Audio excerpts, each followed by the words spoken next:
The Pittsburgh Steelers face the Cincinnati Bengals tonight, and a win would give Pittsburgh a comfortable cushion atop the AFC North.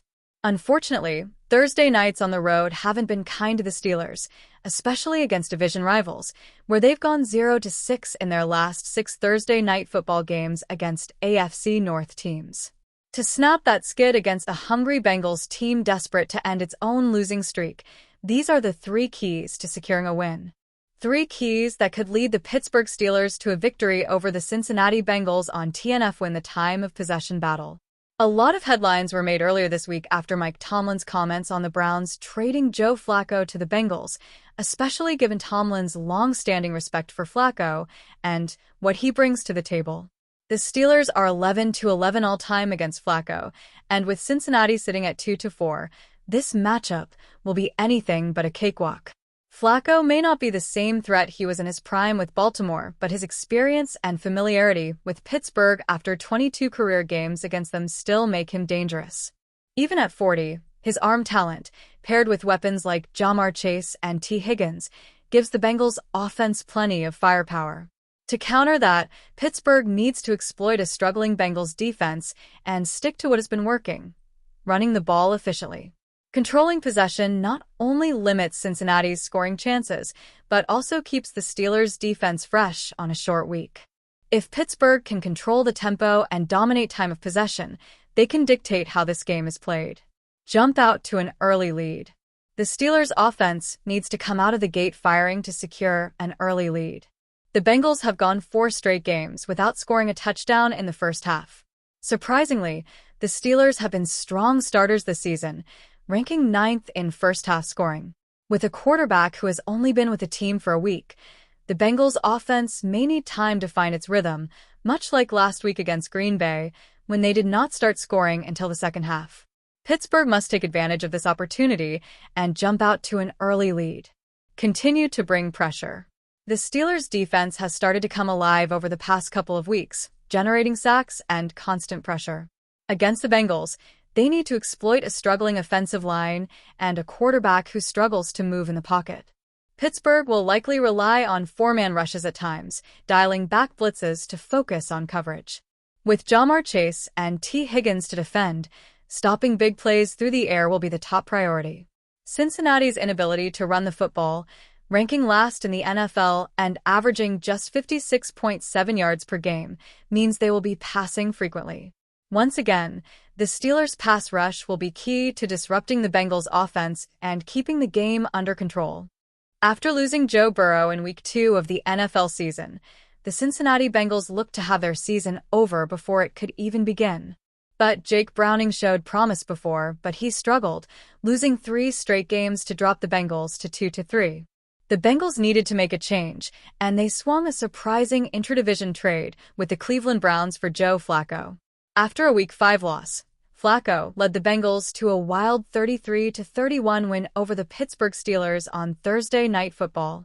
After the game, as the NFL On Prime video shared, Bengals fans trolled the Browns for the Flaco trade, thanking Cleveland for sending Flaco to save the Bengals season. Bengals fans trolled the Browns over the Joe Flaco trade. With Flaco and Ja'Marr Chase at the desk for the Thursday Night Football post-game interview, a crowd of Bengals fans formed in the stands and trolled the Browns with a chant of, "Thank you, Cleveland." Cincinnati beat the Steelers 33-31 in an incredible back-and-forth game. Both teams blew 10-point leads at one point during the game, and after the Steelers scored the go-ahead touchdown, the Bengals were able to drive down the field, hitting a game-winning field goal.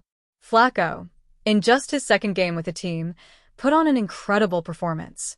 He attempted 47 passes, completing 31 for 342 yards and 3 touchdowns.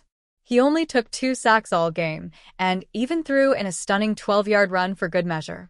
His connection with Chase was also incredible, completing 16 of 23 passes to Chase for 161 yards and a touchdown. T. Higgins had 6 catches on 10 targets for 96 yards and a touchdown, while Noah Fant hauled in 4 catches for 44 yards and a touchdown as well. The Bengals' passing offense looked as good as it has all year, even when Burrow was starting. Flaco was dominant, and now at 3-4, the Bengals are right back in the thick of things for the AFC North. Cincinnati likely wouldn't be nearly as well off with Browning at quarterback, and instead, they got Flaco for a late-round pick swap with the Browns. Cleveland didn't have to make that trade, and yet it's been massively beneficial for the Bengals.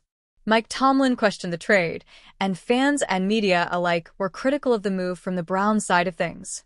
And now, after Flaco led an incredible comeback win over the Steelers, the Bengals are coming out of this trade looking like serious playoff contenders.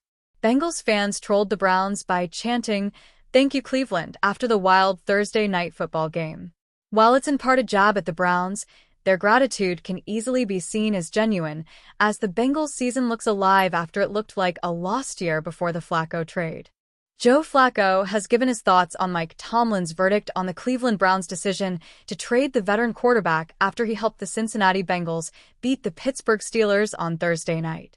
Last week, the Browns sent veteran Joe Flaco to the Bengals shortly after benching him in favor of rookie Dillon Gabriel.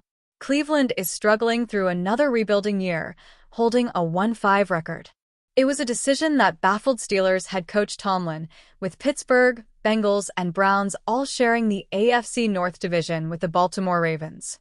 To be honest, it was shocking to me, Tomlin said days before his Steelers took on Flaco's Bengals. Browns general manager, Andrew Berry, must be a lot smarter than me or us, because it doesn't make sense to me to trade a quarterback that you think enough of to make your opening day starter to a division opponent that's hurting in that area. But that's just my personal feelings. Bailey Zappe overtakes Shedeur Sanders as Browns QB2. Flaco went on to roll back the years against the Steelers and put on a clinic against another fellow veteran NFL quarterback, Aaron Rodgers. The Bengals ran out 33-31 winners in an action-packed Thursday night football, with Flaco 342 yards, 3 touchdowns, and Rodgers 249 yards, 4 touchdowns, 2 interceptions, throwing for a combined 591 yards and 7 touchdowns. Flaco found Bengals star receiver Ja'Marr Chase 16 times for 161 yards and a touchdown. After the game, Flaco addressed Steelers head coach Tomlin's shock at the Browns' decision to trade him, citing their many battles down the years. "You agree you are 18 or over. We use your sign-up to provide content in ways you've consented to and improve our understanding of you. This may include adverts from us and third parties based on our knowledge of you. Unsubscribe at any time." Listen, I have so much respect for Mike and the battles that we've had, in Pittsburgh and Baltimore, Flaco said. "I played him last year in Indianapolis. I always find a way to play them. I love playing them, and I didn't really feel that way to begin with. I didn't love going into Heinz Field, and, my rookie year, they beat us 3 times. But those games against those guys, like in my career, those games have been different than others, and just the physicality and the energy. Mike's been doing it so long and has those guys ready to play every single week for so long now. Nothing but respect for him and, how he gets those guys ready, and I love going against them. And, when I look back on it all, it's the wins and the losses. I love all the games. Honestly, when I tell stories, a lot of the great stories come from some of the losses and the bad games you had. And with him and with them, there's plenty of those."